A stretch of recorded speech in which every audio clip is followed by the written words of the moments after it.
darker the night, the deeper the secrets hidden within. इस अंधेरे यात्रा में आपका स्वागत है।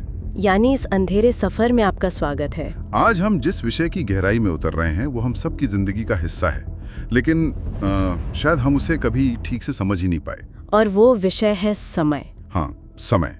हम सब ने समय को घड़ी की टिक टिक, कैलेंडर के पन्नों या फिर मोबाइल की स्क्रीन पर बदलते नंबरों से ही जाना है। एक सीधी सपाट सड़क जो अतीत से शुरू होती है और भविष्य तक जाती है। बिल्कुल, बचपन से यही तो सिखाया गया है, कल, आज और आने वाला कल, एकदम सीधा। लेकिन हमारे आज के स्रोत जो हैं वो इस सीधी सपाट समझ पर एक बहुत बड़ा सवाल खड़ा करते हैं। सही बात है। वो कहते हैं कि इस आधुनिक डिजिटल भारत की चकाचौंध के नीचे एक बहुत पुराना, मतलब परेशान करने वाला सच दबा हुआ है। और वो सच क्या है? यही कि समय भरोसे के लायक नहीं है, वो स्थिर नहीं है और इंसान के बस में तो बिल्कुल भी नहीं है। और ये कोई नई खोज नहीं है ना? हजारों साल पहले दार्शनिक प्लेटो ने कहा था कि समय अनंत काल की चलती फिरती छाया है।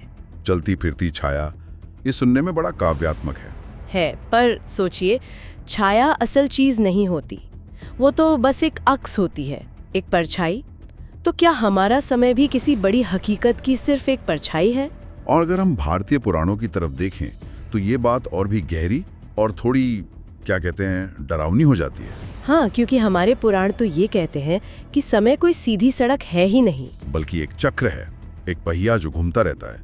वो मुड़ता है, पिघलता है और कभी-कभी तो इंसानों को अपने अंदर खींचकर कहीं और ही फेंक देता है। और यही चेतावनी दुनिया भर की प्राचीन कहानियों में गूंजती है। ये सिर्फ मनोरंजन के लिए सुनाए गए किस्से नहीं है, ये तो समय के उस अजीब धोखेबाज स्वभाव के बारे में लिखी गई चेतावनियां हैं। जैसे राजा कुड़मी की कहानी।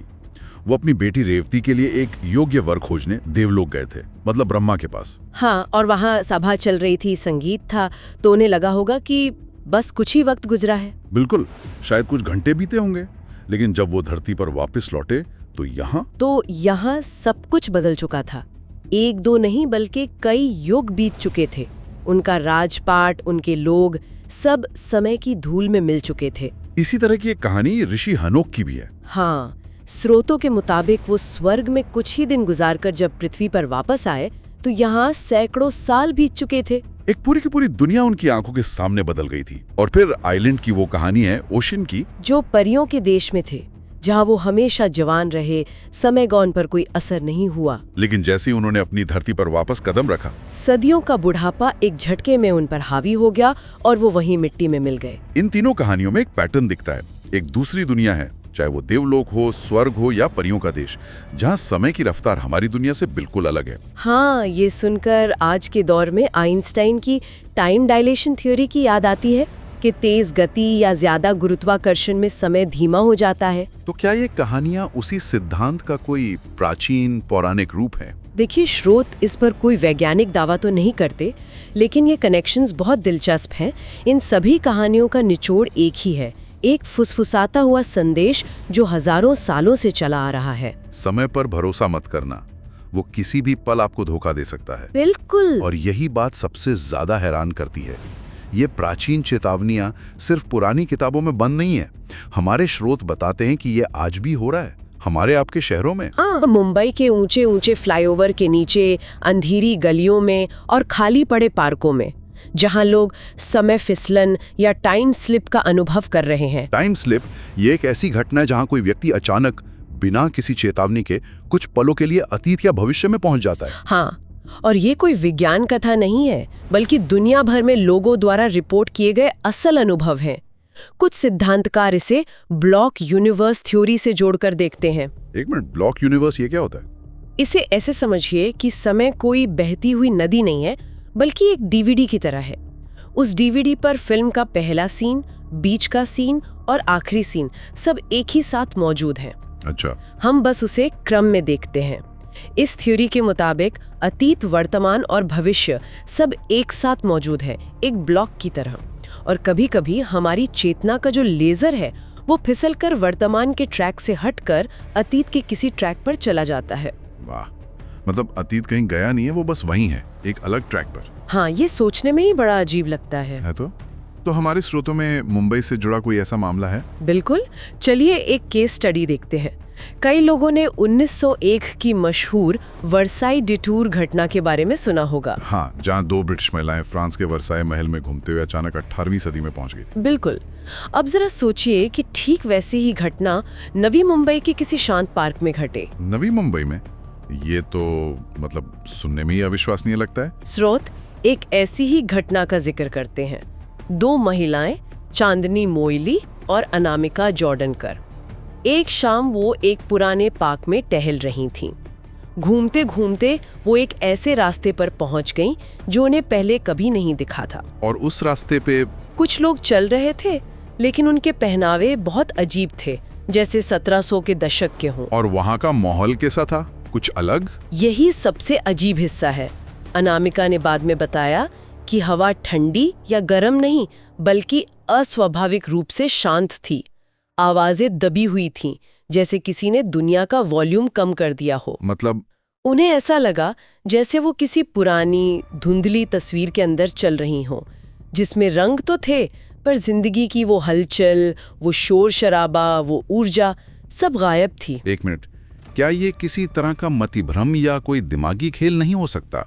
हो सकता है वो थक गई हों या रोशनी की वजह से उन्हें कुछ और देखा हो। ये सवाल तो जायज है, लेकिन जो बात इन घटनाओं को रहस्यमयी बनाती है वो है दुनिया भर के अनुभवों में समानता। ज्यादातर टाइम स्लिप के अनुभवों में लोग यही बताते हैं, आवाजों का दब जाना, रंगों का थोड़ा फीका लगना और हवा में एक अजीब सी स्थिरता, जैसे कि वे असल दुनिया के बजाय उसकी एक खामोश कॉपी में पहुंच गए हों। बिल्कुल। तो फिर उन दोनों के साथ आगे क्या हुआ? वो घबरा गईं। उनकी घबराहट देखकर एक काले कोट पहने व्यक्ति ने उन्हें वापस मुख्य सड़क का रास्ता दिखाया, और जैसे ही वो वापस मुख्य सड़क पर पहुंची और पलट कर देखा तो वो रास्ता, वो लोग, वो पूरे की पूरी दुनिया गायब थी, जैसे कभी थी ही नहीं। और उन्होंने बाद में उसे ढूंढने की कोशिश नहीं की? कई बार की, लेकिन वो रास्ता उन्हें फिर कभी नहीं मिला। अपनी मृत्यु तक वो दोनों यही मानती रहीं कि उस दिन वो किसी दूसरे समय या शायद किसी दूसरी दुनिया में पहुंच गई थीं। ये तो एक अकेली घटना है जो शायद एक संयोग हो, लेकिन क्या ऐसा बार बार भी होता है? हाँ, और यही बात इसे और भी ज्यादा रहस्यमयी बना देती है। लिवरपूल इंग्लैंड में एक सड़क है बोल्ड स्ट्रीट, जो ऐसी घटनाओं के लिए कुख्यात है, जहाँ लोग चलते चलते अचानक 50-60 के दशक की दुनिया में पहुंच जाते हैं। सही कहा। हमारे स्रोत बताते हैं कि इसकी एक भारतीय परछाई मुंबई में भी दिखाई देती है। मुंबई में कहाँ? खास तौर पर पुराने इलाकों में, जैसे वसई के कुछ हिस्से, मीरा रोड और लोअर परेल की पुरानी गलियां। यहाँ लोगों ने बड़े अजीब गरीब अनुभव रिपोर्ट किए हैं। ये कोई एक घटना नहीं, बल्कि एक फिनोमेनन है। किस तरह के अनुभव? यहाँ सिर्फ माहौल बदलता है या कुछ और भी होता है? यहाँ बात माहौल से आगे बढ़ जाती है। स्रोतों में एक कॉलेज छात्र साहिल का जिक्र है। वो लोअर परेल की एक गली से गुजर रहा था और अचानक उसे एक पुरानी किताबों की दुकान दिखी। एक दुकान जो पहले वहाँ नहीं थी? हाँ, नाम था ग्रंथ घर। उसे दुकान का बोर्ड बहुत पुराना और आकर्षक लगा। अंदर एक बुजुर्ग बैठे थे और हवा में पुरानी किताबों और कागज की एक खास महक थी। ठीक है, यहाँ तक तो सामान्य लगता है। साहिल अंदर गया और उसे अपनी पसंदीदा लेखक की एक पुरानी किताब मिल गई, जिसका संस्करण मिलना बहुत मुश्किल था। उसने किताब खरीदी, लेकिन जब उसने पेमेंट के लिए अपना फोन निकालकर QR कोड ढूंढा तो दुकानदार ने उसे अजीब तरह से देखा होगा। ऐसे घूर कर देखा जैसे उसने कोई एलियन देख लिया हो। साहिल को अजीब लगा। उसने कैश दिया और घबराकर बाहर निकल आया। और फिर? जैसे ही वो दुकान से बाहर निकला और मुश्किल से 10 कदम चला होगा, उसे कुछ याद आया और वो पलटकर वापस दुकान की तरफ देखने लगा। और दुकान गायब थी? वहाँ कोई दुकान थी ही नहीं। उसकी जगह एक चमचमाता हुआ नया कैफे था। वो हैरान रह गया। उसने अपनी जेब में हाथ डाला, लेकिन ना वो किताब थी, न ही उसकी रसीद। कुछ भी नहीं? कुछ भी नहीं, जैसे ये सब कुछ हुआ ही ना हो। ये तो दिमाग हिला देने वाली बात है। मतलब भौतिक वस्तुएं भी इस अनुभव का हिस्सा थी, जैसे वो किताब जो बाद में गायब हो गई। हाँ, तो इसका क्या मतलब हो सकता है? क्या वो दुकान असल में थी ही नहीं, या साहिल का दिमाग ही फिसल गया था? यही सबसे बड़ा सवाल है। क्या ये हमारी चेतना का फिसलना है, जो वर्तमान के धरातल से फिसलकर अतीत की किसी परत पर जा पहुंचती है, या फिर ये भौतिक दुनिया का ही एक हिस्सा है, जहां अतीत की परतें कभी-कभी वर्तमान पर चढ़ जाती हैं? स्रोत इसका कोई एक जवाब नहीं देते होंगे, जाहिर है। नहीं, लेकिन ये सवाल जरूर खड़ा करते हैं। क्या इन घटनाओं का कोई पैटर्न है कि ये किसके साथ होती हैं, किसी खास उम्र के लोगों के साथ या किसी खास मनस्थिति में? इस बारे में स्रोत एक बहुत दिलचस्प बात कहते हैं। उम्र, जेंडर, पेशा, समय फिसलन किसी को नहीं छोड़ती। ये किसी भी वक्त किसी के भी साथ हो सकता है। मतलब ये पूरी तरह से अप्रत्याशित है। बिल्कुल, ये दिखाता है कि समय का ये अजीब खेल किसी नियम का पाबंद नहीं है। इन कहानियों को सुनकर तो ऐसा लग रहा है कि हम हकीकत की एक बहुत ही पतली बर्फ की चादर पर चल रहे हैं और उस चादर के नीचे अतीत की न जाने कितनी गहरी जमी हुई परतें हैं जो कभी-कभी टूटकर सतह पर आ जाती हैं। ईमानदारी से कहूं तो ये सोचकर थोड़ा डर भी लगता है। ये एक अच्छी उपमा है और शायद यही सच है। हम जिस अब में जी रहे हैं वो शायद उतना ठोस है ही नहीं जितना हम समझते हैं। हमारे स्रोतों में एक और भी अजीब घटना का जिक्र है, एक विमान अधिकारी के भविष्य दर्शन का। ये अतीत में जाने से भी ज्यादा अजीब है, लेकिन वो कहानी शुरू होने से पहले ही शायद समय ने उसे भी अपनी किसी परत में छुपा लिया है, किसी और दिन के लिए।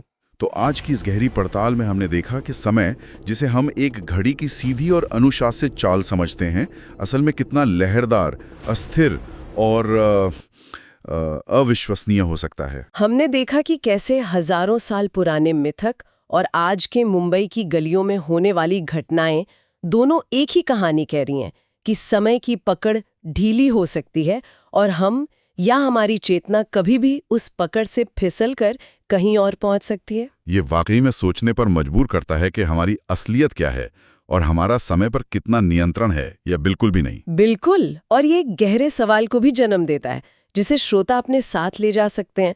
अगर समय एक सीधी नदी की तरह नहीं बहता तो क्या ये समय फिसलन की घटनाएं अतीत के उन रुके हुए तालाबों की झलक है जो आज भी कहीं ना कहीं मौजूद है, जिनमें हम गलती से कदम रख देते हैं, या फिर ये सिर्फ हमारी चेतना का फिसलना है जो वर्तमान के ठोस धरातल से फिसलकर अतीत या भविष्य की किसी परत पर जा पहुंचती है, जबकि दुनिया अपनी जगह पर ही रहती है। गड़बड़ दुनिया में है या हमारे दिमाग में?